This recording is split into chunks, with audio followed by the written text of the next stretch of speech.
Hello everyone, welcome to Embracing the Moon Tarot and your reading for what to expect or what you need to know about Halloween coming up for 2022. This video is sponsored by Embracing the Moon, which is my own personal business. So if you are looking for something that is personal in readings for you individually, that have several different themes and several different options available. So if you want something for you, go ahead and check that out. All right, let's go ahead and get into this particular video's reading. What you're going to do is you'll look at the images that are in front of you. Take a moment, take a deep breath. If you need to pause the video to meditate before doing so, you can do that. But what you're going to do is you're going to feel which one of the images that are in front of you call to you. Group 1, Group 2, or Group 3. And once you know that, you can go in the description box below and you can click on whatever timestamp that corresponds with that and go straight to the reading that you have picked. All right, let's begin. Group number 1, we are starting out with Witch's Cottage and Security. So what you need to know about this Halloween, this Samhain coming up, this season, this particular Sabbath, what you need to know, what you need to be cautious of is what you have planned.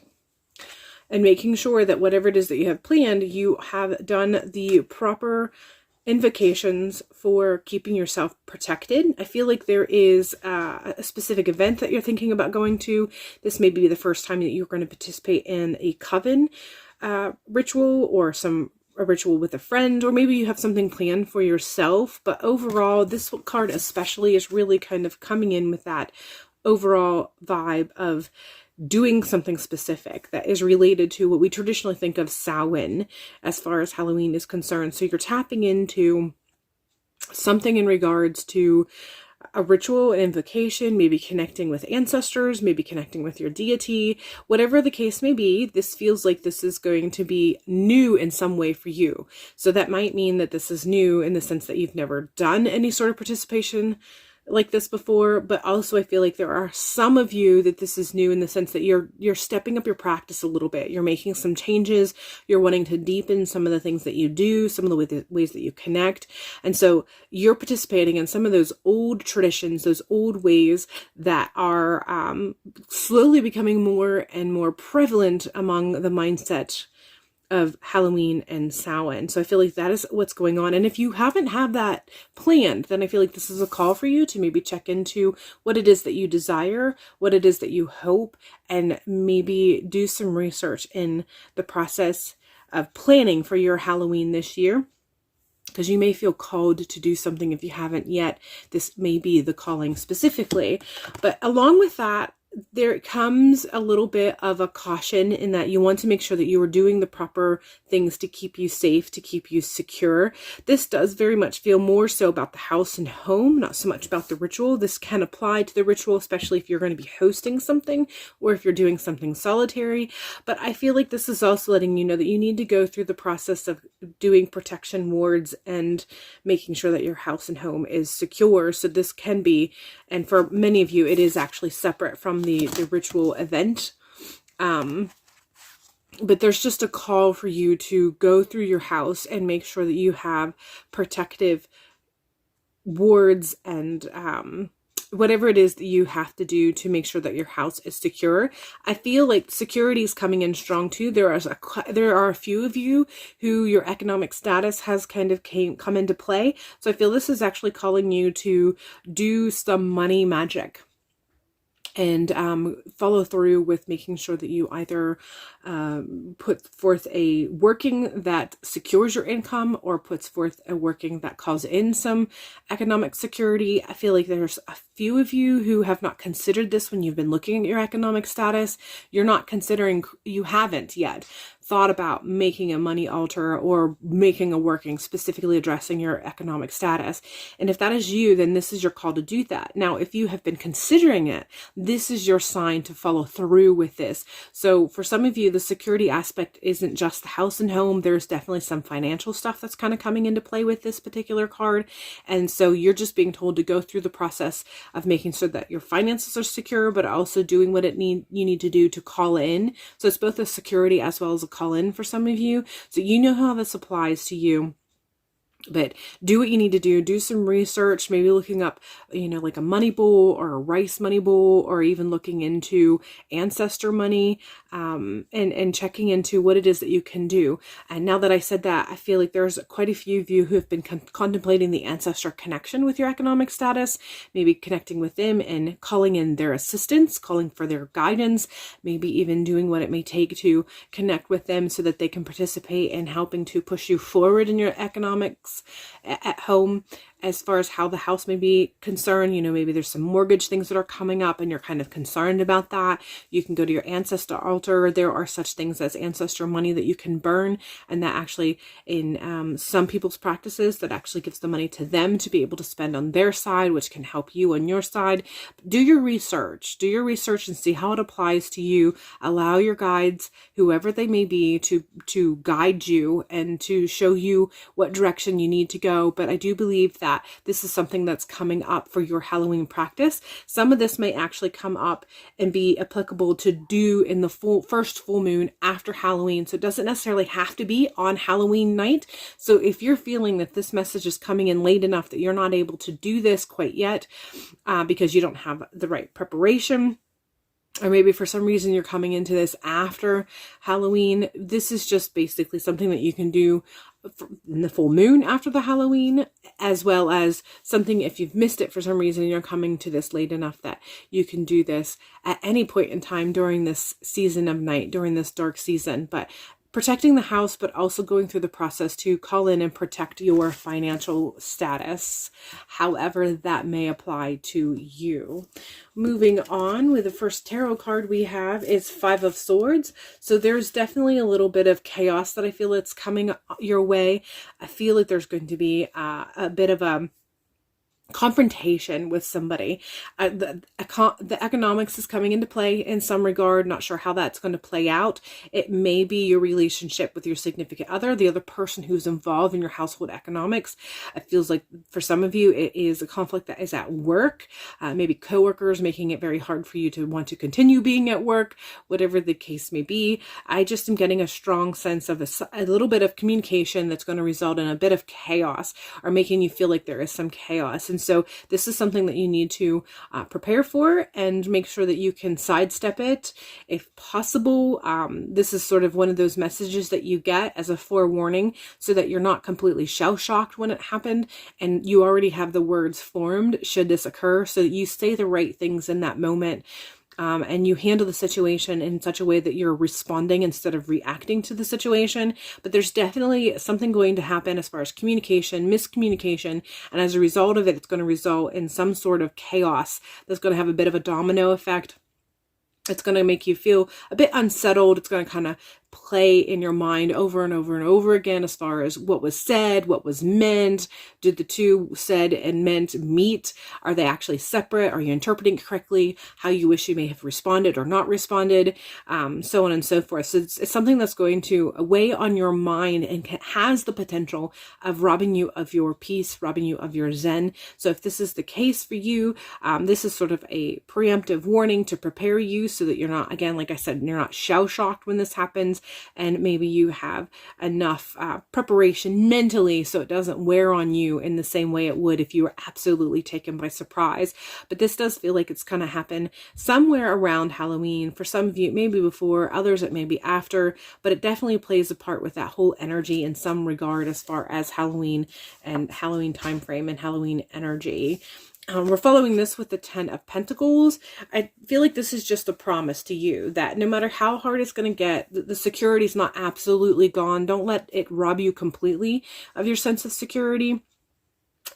Remind yourself on a regular basis. If you have to do a gratitude journal, do a gratitude journal, but remind yourself, find a way to remind yourself on a regular basis of how secure you still are, despite whatever the events may be at this time, whatever this may be referencing to, whether this is referencing to that, or if there's something else that the reading hasn't touched on, but you notice or have experienced.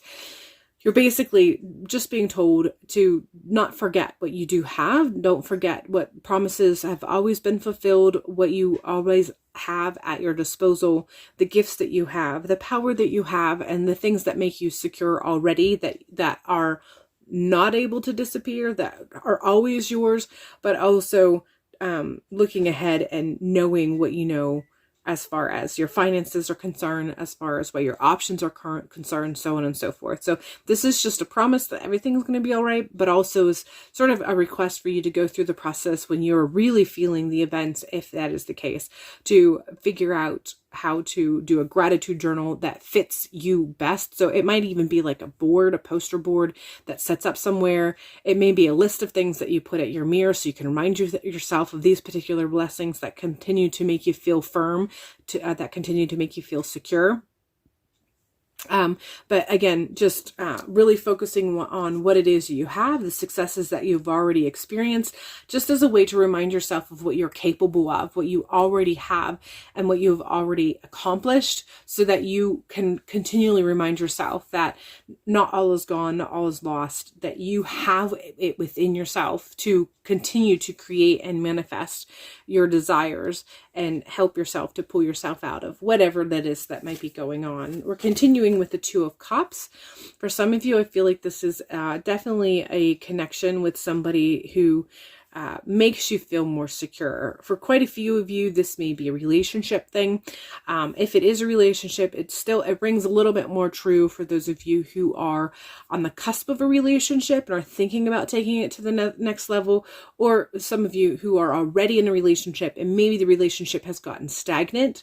But this is a kind of a message to let you know that those connections are still there. It's just a matter of taking the time to focus, taking the time to make the connection work, working on them if it needs the work, to remember and remind yourself who this person is. If it is someone who's already in your life, remind yourself who this person is and what they have always offered to you and what they will continue to offer to you. But there is an opportunity to have a love connection. And again, it feels very much that is with those of you who already have somebody in your life. If it's a romantic thing, it's somebody you already have in your life that either you are already involved in, or you are ready to take it to the next level, and maybe you have been a bit cautious about it. But this is something that's happening very, very close to the actual date of Halloween. So very close to that October 31st, the beginning of November time frame. Now, for those of you who are not romantically involved or are not having issues romantically, I do feel like there is a mentor connection that this is referencing. So for some of you, and this is coming in very strong, there's quite a few of you who are looking for a mentor or have been considering a mentor in your personal spiritual practice.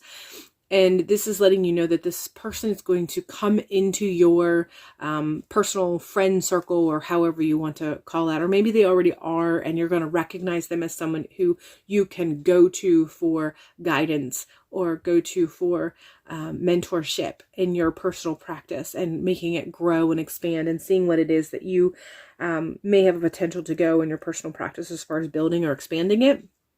And this may have a lot to do with these other cards I was talking to, especially the ritual invocation and the next level that you're thinking about taking that to. But this is letting me know that for some of you, if it's not applying in a romantic way, it's applying in a mentorship capacity.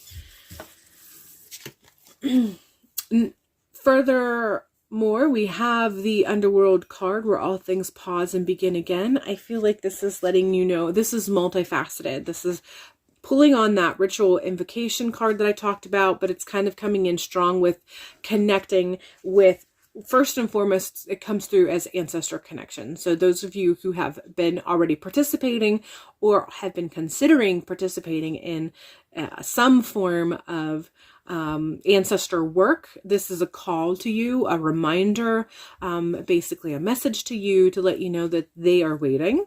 And for a select few of you, you've been doing some sort of passive on the side research on death deities, and this is just another sign. And you know, if this is you, you know that this applies to you. I don't really have to go too much deeper into that. It's something that you've been contemplating, and this is the sign that you've been looking for. This is a sign you've been waiting for. This is a sign that you have been calling out to, and like, give me a sign that you're calling to me. This is the sign. But essentially, really connecting into the themes of the dark half of the year for the Northern Hemisphere is what I am pulling from this particular card. So really pulling in that ancestor connection, building an ancestor altar if you haven't already, maybe possibly creating a ritual that allows you to connect. Whatever the case may be that you have done in the past or you have been researching and contemplating, this is a call. And that also is repeated in death deity if you've been researching or considering or feel like you've been called to connect with a death deity. The other half of this is in reference to that Five of Swords card that I talked about, that chaos, the potential miscommunication, and the things that might follow after that. And this is just a reminder to allow yourself to pause. This is the time of non-action when you are tapping into the dark half of the year. This is tapping into that non-action, that void that happens when night falls before morning happens. So that midnight time period, this is the time of the year that we're experiencing, would be the equivalent of the midnight of the night time. And so during that time period, most of us rest, most of us relax, some of us earlier than others. You know, some of us go to bed at 10, some of us don't go to bed till 2, but that time period in the 24-hour day schedule is usually the time that we go to bed and we rest, we heal, we take time to really kind of allow ourselves to nurture from a different level as by going to bed and resting and healing and so on and so forth. Well, this is applicable to the year. When you look at the wheel of the year, this is the midnight of the wheel of the year. So this is the resting time. So you might need to do rituals and what have you to prepare for the nighttime, like much like you would when you prepare to go to bed. There's certain things that you might do before you finally tuck yourself in for the night. So there might be some activities that you want to participate in, but for the most part, this is a time of rest. This is a time for calm. This is a time for going inwards. This is a time for kind of calming down all of the senses, not stimulating, but rather relaxing and trying to heal and rest and so on and so forth. And so this is a reminder. Don't let yourself get too shook up by whatever that chaos that I mentioned possibly might bring on. And allow yourself to rest and to heal and to not drive yourself crazy, but to kind of let things go to the wayside and give yourself that sleep time period, and however that rest may apply to you in the situation before moving forward, whatever that may look like, before rising to the occasion, waking in the morning, however you may say that, as far as how it applies to that particular message. And finally, we are finishing with Lady de los Muertes, acceptance and equality, again coming in strong with that death deity for those of you who have been contemplating working with death deity, as well as really kind of pulling in again the ancestor connection that I was already talking about. But also just allowing you know that this is also a time to celebrate. Celebrate what has transitioned, celebrate what has finished, celebrate what has completed, celebrate your successes. Again, going back to that as you finish the day, it's the same sort of energy that you get this time of the year. Finishing, looking back, patting yourself on the back for the accomplishments that may have been completed for the day. In this way, it may be what you have completed in the year, and allowing yourself to celebrate. You know, some of us party in the evenings. Most parties, good parties, happen in the evening. So maybe you need to have a little bit of a party before you go to bed. Again, speaking from the wheel, and this being the midnight of the wheel, but you get the reference. You understand what I'm saying. This is also really kind of tapping in once again to that ritual invocation that I've talked about at the beginning. Really kind of connecting, celebrating, participating in the old traditions of this season and what that might mean for you and how that may be applied for you. All right, group number 1, that is all I have for you. I hope this reading has offered you much in the way of insight and direction and potential healing. Hopefully you have a wonderful Halloween, Samhain, and we'll see you in a future video. Group number 2, we are starting off with Scrying Mirror and Shadow. I feel like this is calling in the potential for shadow work. I feel like a good bit of you have already begun your shadow work, and this is just letting you know that you have the opportunity around Halloween to deepen that shadow work. And for some, I feel like that picture of the mirror, the black mirror, and that concept of scrying with the black mirror is really coming through. So I feel like there are some of you who are being called to either buy or use or create a black mirror. And one of the biggest practices with having a black mirror that really taps into shadow work is to look in that black mirror and try to see your image in that black mirror, and then also try to tell yourself that you love yourself. And that kind of interprets as loving the shadows of yourself. So there is some actual black mirror work that is being called for some of you. So whether you've been researching black mirrors, or you already have one, or you've been contemplating about making one, this is a sign for you to follow through with that. This can be one of your Samhain works that you do when you celebrate Samhain this particular year.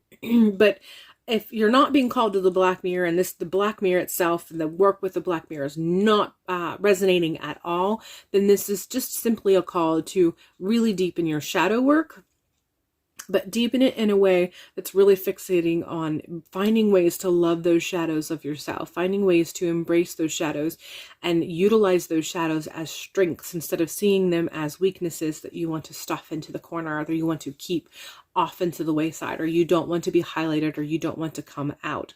So shadow work is definitely a theme that I'm getting in strong as far as this particular Halloween or Samhain, and how you celebrate and what you may practice in your personal practice. But again, the black mirror shadow work, self-love is really coming in strong. We're continuing with Lunasa prosperity. I feel like this is basically planting the seeds that is going to grow, and you're going to reap the benefits of it at Lunasa. So this is work that you may not see the benefits from immediately. This is long-term work. This is work that's going to put you in a specific direction. These are the seeds that you're planting. These are the seeds that you're sowing now. They will continue to grow. They'll continue to do the work that they need to do in the darkness without your assistance, unless you're called to assist it here and there. But ultimately, this is all for future benefit, and you will see those benefits. They will be ready to be harvested during the harvest season of next year. So this is work that is setting you on a path for prosperity for next year. For some of you, this is going to actually lead you into some job changes. This feels like there are some of you who are, whether you feel it now or not, you are going to be looking for a career change or a job change. It doesn't feel nearly as strong as far as a job change within your job. So it's not so much being promoted. There may be just a slight handful of you, but this is coming in strong for the most of you, that this is a career shift or a job change. And again, this is all planting the seed. This is not something you're going to be following through with as far as the job is concerned immediately. This is kind of starting down the pathway, setting the trajectory, planting the seeds that you're going to harvest next year. And I feel like very much you'll start to see that and feel that in the summer, which is typical. We usually start seeing seeds or things growing in the summer. The harvest obviously comes later, but definitely seeing some of the benefits, seeing some of the work that you've put in now, you'll start to see sometime around the solstice of next year, but the harvest will come later. But this is coming through as a potential job change, potential career change, just some long-term changes that you, at the very least, on a subconscious, unconscious level, you are desiring, and this is going to sort of be the catalyst. This shadow work is going to be the catalyst for that for you. We're following this with the Star card, and this is really coming in strong with direction, but also coming in extremely strong with that self-love, self-worth, feeling yourself as a celebrity or goddess, something along that line. So again, this is work that you're putting in for future benefits, for future results.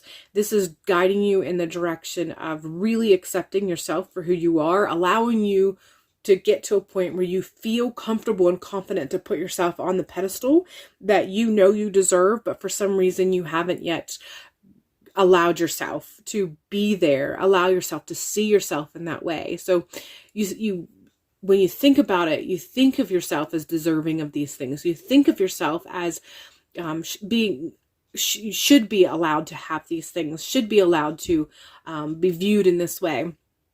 But you never get past that should, or that could, or possibly, or desire. You're kind of stuck there. And so this work that you're doing, the shadow work that you're participating in, the steps that you are taking right now are taking you in a way to leave the should, possibly, could, maybe, and putting you into the definite category, defining it, solidifying it. So this is all work that's going in that direction, pushing you in that direction, guiding you in that direction. We're continuing on with Ace of Swords. I feel this is coming in strong with letting you know new mental perspective is desired, is necessary, is needed. You need to change your inner conversation. You need to change the dialogue that you have with yourself. You need to have a new perspective. You need to use new words. You need to drop some of the words that you are using. Again, going from that could, should, possibly, maybe, kind of, sort of, and you replacing those words with words that are more solid, as instead of could, just that they are, or they did, or they have. Instead of possibly, going for something that's a bit more definite. So a technique that you can use is possibly write out the things that you think, and then look at those words that are all kind of in the line of kind of, sort of, or possibly. Those words that feel not as strong as they could be, and swap them out for stronger words, stronger verbs, stronger adjectives and adverbs. You don't need to know the definitions of the words, but you get my point. Swapping those words out that aren't strong and putting in words that are strong, and reinforcing those on a regular basis. That can be part of your shadow work. That can be part of a ritual, should you want to create a shadow work ritual. But again, just looking at the things that you desire, looking at the things that you want, looking at the things that you repeatedly tell yourself that should be, or could be, or you think that you deserve, and finding ways to change that language. Instead of being coulda, woulda, shoulda, really putting them into a more solidified statement, and something that is going from the subconscious to the tangible, and really kind of pushing yourself, embracing yourself, lifting yourself up, guiding yourself. Three of Cups is letting me know that you need to remember your friends during this whole process. Remember the ones that are there to support you. Remember the words that they tell you. Remember the things that you tell your friends when they are in similar situations. The words that you say to them, the things that you remind them, the courage that you tell them to have, the words that are encouraging that you tell them to tell themselves. These are all languages that you should be using with yourself. And this is something that we often know, but we don't practice, especially when we're in the thick of it. It comes to that old saying of you can't see the forest for the trees, that sort of scenario, that sort of situation. But be a friend to yourself. All the things that you would say to a friend if that friend said the things that you say to yourself, or that you write about, or you contemplate regarding yourself and your situation. Give yourself the dialogue that you would give your friend. Say those words to yourself, write them down, solidify them, make them more tangible, apply them to your life, apply them to where you're at now, apply them to where you want to be, but essentially be a friend to yourself, and then also connect with your friends. Those friends that you can have these conversations with, and you can say these things to, and they're not going to judge you. Have the conversation with them, because they're going to remind you of the words that you should be saying to yourself. They're going to remind you of the statements that you should be repeating. They're going to remind you the encouragement that you're supposed to be giving yourself. So both remember yourself as a friend, but also connect with your friends, so that you remind yourself what friends say to you when you're going through hard times, and then repeat those things to yourself. Be a friend to yourself in a way that your friends are to you, in a way that you are a friend to other people. We're coming in strong with that community connection. We have spider community and web weaving. Again, this is really connecting with that whole remembering your friends, connecting with your friends. I feel like this is also coming in strong with networking. So for some of you, that whole concept of career change really kind of set in a way. It resonated in a way that was just very tangible. It was unavoidable. It was unmistakable. And for those of you that is applicable, and even those who aren't, this is still a good idea. But overall, you're getting a message of networking for people that is going to really enhance your career, maybe as it is now, maybe it's where you're hoping to go. Doesn't really matter. There's just a message of networking that comes in with this. So whatever your career is now, whatever field that you're in now, or if you're hoping or have been contemplating changing a field, the message that's coming through strong right now is that you want to network accordingly. Network in a way with the people that you are hoping to grow into if you're not there yet. So, if you're looking for a job promotion, network with people that you know are already in that part of the job that you're hoping to grow into. If you're hoping to change a field, start networking with people who are in the field that you're hoping to go to. If you're in the field already, but you're ready to expand or you're ready to level up, network with people who you see is the next level up. And networking doesn't necessarily always mean communicating with people. Sometimes it is just connecting with visually or seeing somebody and connecting with a way that they inspire you and make you feel like you can set different goals for yourself. But however that translates for you, that is the message today. You want to network, you want to figure out that networking and how it applies to you, and you want to move forward with that networking, creating that community, not just the current community, but the community that you want to grow into, where you want to go, what direction you're hoping to go, how you want to level up, the way you want to expand your personal life and your career. Those are the people that you are supposed to be networking with right now. Continuing on with hearth, happiness in our hearts and homes. And I just feel like this is a message to let you know that while you're focusing on the shadow work, while you're focusing on the community and the networking, don't forget your home.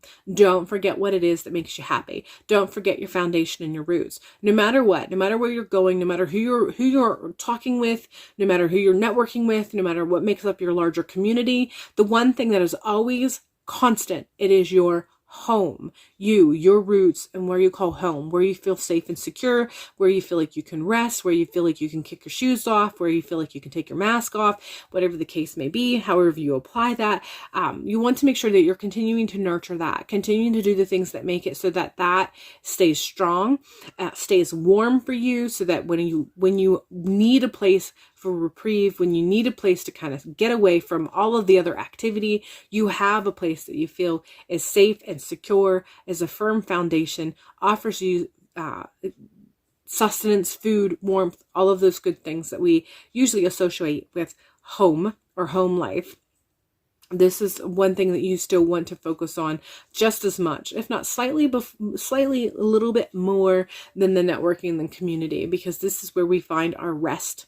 This is where we escape from everything else, is our home and our hearth. So make sure that when you are doing the activities for this particular Samhain and winter, that you are doing and participating in the things that really sort of strengthen the house and the home and the hearth and your personal foundation. All right, group number 2, that is all I have for you. I hope this has provided you some insight and given you some ideas as far as this Samhain, this All Hallows Eve, this Halloween celebration and ways of connection. And hopefully I will see you in a future video. Group number 3, welcome to your reading, insights on what to expect or plan or desire or chase for the Samhain, Halloween, All Hallows Eve celebration. We are starting out with Cauldron and Samhain and Death. So I feel like this is coming in strong with some connections, tapping into the very witchy aspect of Halloween, the very witchy concepts of this season and what we usually attach to as far as energy and what we do for this time of year. So really kind of connecting with the witchy side of things. So I feel like some of you may just be starting out on your path. Some of you may be just starting to tap into the different ways that is considered the old ways or the old traditions.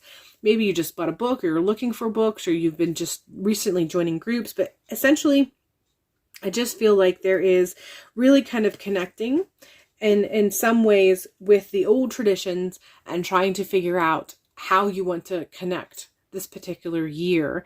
And so really tapping into those old witchy ways is what's coming through. So if you haven't figured out what it is yet that you want to do, what your connections are for this Halloween, for you, it just is coming in very strong with really, really doing your research, focusing on the witchy aspects of this particular season. Connecting in some way with friends that may have similar interests, maybe having a meeting with, if you live in an area where there may be a coven meeting already, going to that coven meeting, or maybe it's just picking up a book on Halloween and Samhain and the traditions that usually are. But I just feel like this feels very new. This feels very fresh, and in a lot of ways, just beginners. It feels very beginner in a lot of ways. There's also a connection with death, as you see here, and it's actually the Samhain Halloween card. And I just feel like this is really coming in strong with the death of what once was, which makes way for what is to come. So if the whole concept of beginning or new or fresh doesn't really resonate, maybe you've been practicing this for a while, and so that cauldron card and how it connects with the witch and from a beginner mindset is not resonating with you. It is new for you, because I feel like there are things that are going to transpire leading up to Halloween, on the day of Halloween, and the days that are following fairly quickly after Halloween, that is really going to solidify this path for you in a way that nothing else has, which makes it a beginner path, if that makes sense. So you may have been kind of creating a practice, and you may have already gone through the process. You may not perceive yourself as a beginner, but there's still things that has you not feeling quite as solidified in this path as you'd like to be.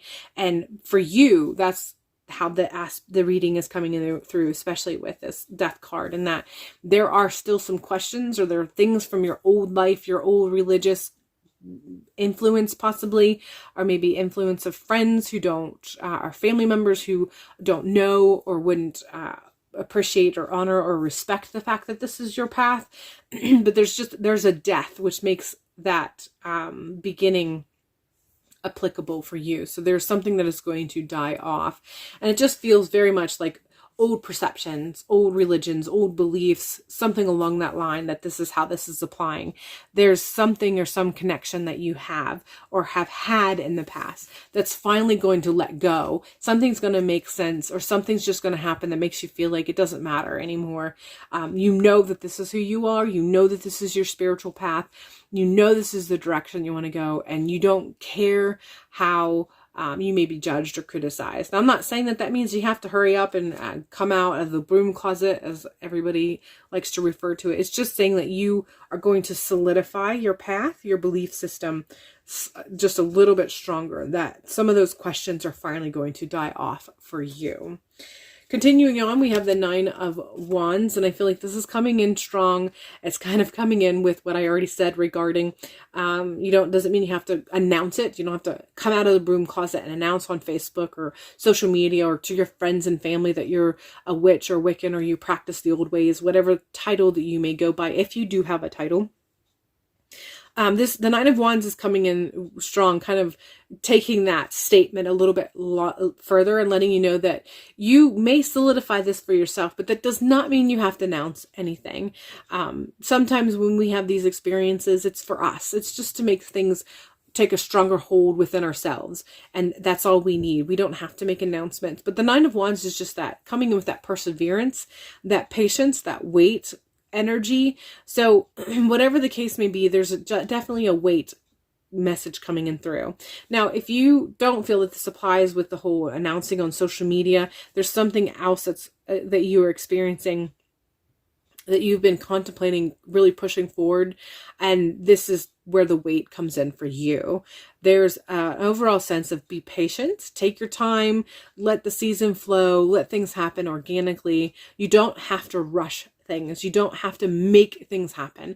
Sometimes the motivation and the fire is something that we do have to participate in, but this particular thing you do not have to. This is something that you can just wait it out, do the things that are in front of you, and allow those changes that you think need to happen or you are aware of happening, allow those things to come to you instead of you chasing them. So don't chase it is essentially what's coming through. Don't chase it. Be patient, wait, and it'll come eventually. We're following this with the World card, and I feel like this is just solidifying that statement about how it'll come to you. The success and the victory that you're hoping for, whatever the case may be, whatever situation that this is resonating for, that success, that victory is going to come. It's just, you have to wait for it. If you plow forward with whatever this is referencing, if you go after it, if you chase it, if you try to force actions and try to force things to go in a way or a direction that you think it's supposed to go, even if you know that that is the direction it's supposed to go, there is a perfect timing for it, and the universe has it laid out to happen in that perfect timing. So don't force it. Allow it to happen.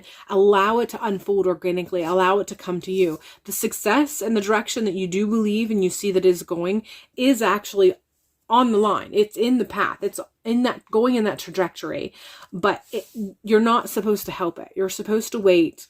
You're supposed to just be doing your everyday things like you normally do. And it will unfold as it's supposed to in its perfect timing. There is a good timing that is already attached to these events, and you're just being asked to not mess with it.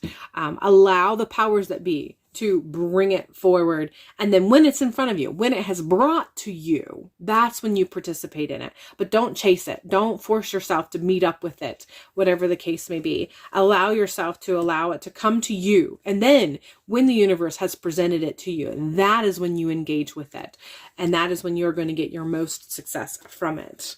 We're following this with the Ace of Cups, and this is just coming in, letting me know that there is an opportunity for emotional attachment for you, for quite a few of you that aren't already in a romance of some sort. This is coming through as actual a new love in your life, a new attachment from an emotional love connection. It's going to be all beginning. We got a lot of new beginning type energy coming with this entire reading, but this Ace of Cups is coming through with a new love interest, a new love connection. So take it slow. Again, coming in through with that. Be patient, take it slow. We're in a time period of rest, and we're in a time period of things working slower, coming slower, moving slower. When you think of the winter season that follows the Halloween time period, the Halloween celebration, what follows is a time of dormancy, a time of cold, a time of moving slow, a time of things freezing and thawing. So that is the energy that I'm getting a lot with all of this particular reading.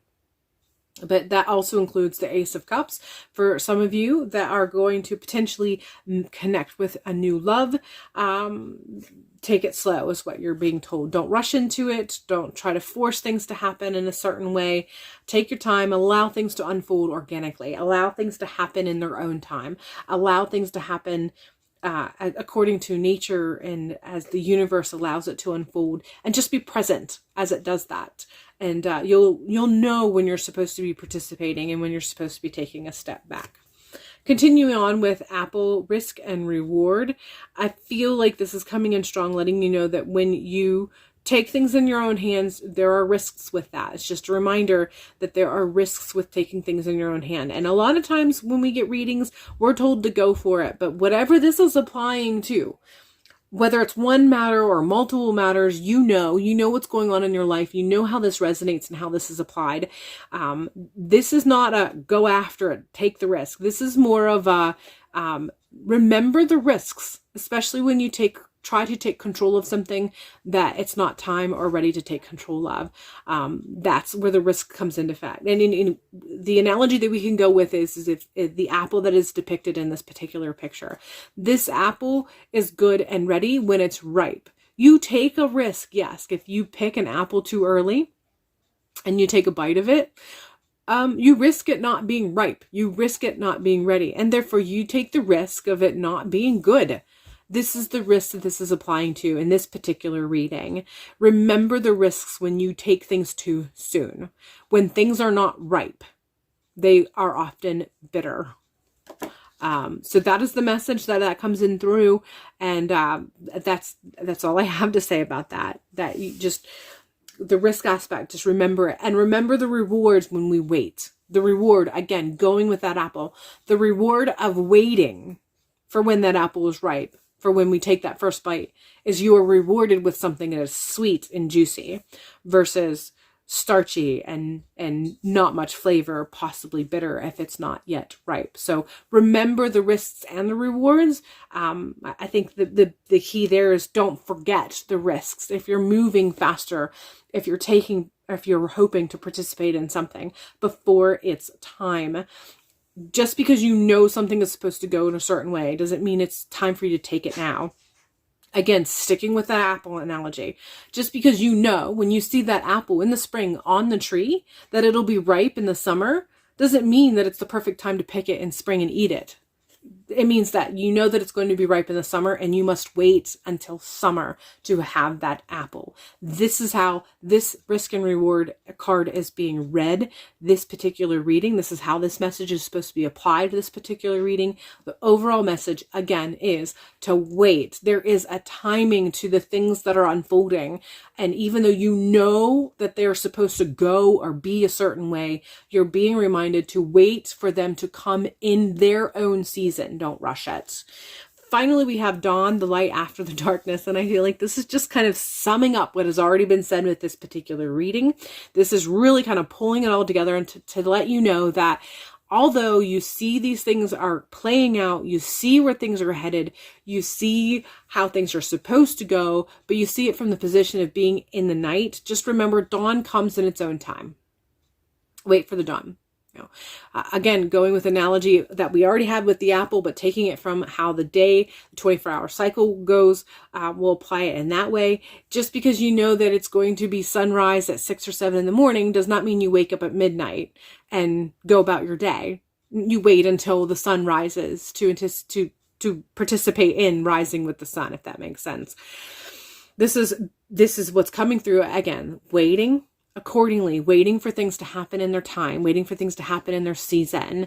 And just remind yourself that you are at a time period right now of rest and waiting. Dawn will come, but don't participate in the dawn activities until dawn comes. Remind yourself that dawn is coming, but wait for dawn to do dawn things. All right. I hope this message has all made sense. I hope this has given you insight and clarity for your Halloween and things that may transpire around the time of Halloween, your celebration and the expectations that you may have with this particular Halloween, Samhain, or All Hallows Eve. I hope you have a fun and wonderful season, and hopefully I will see you in a future video.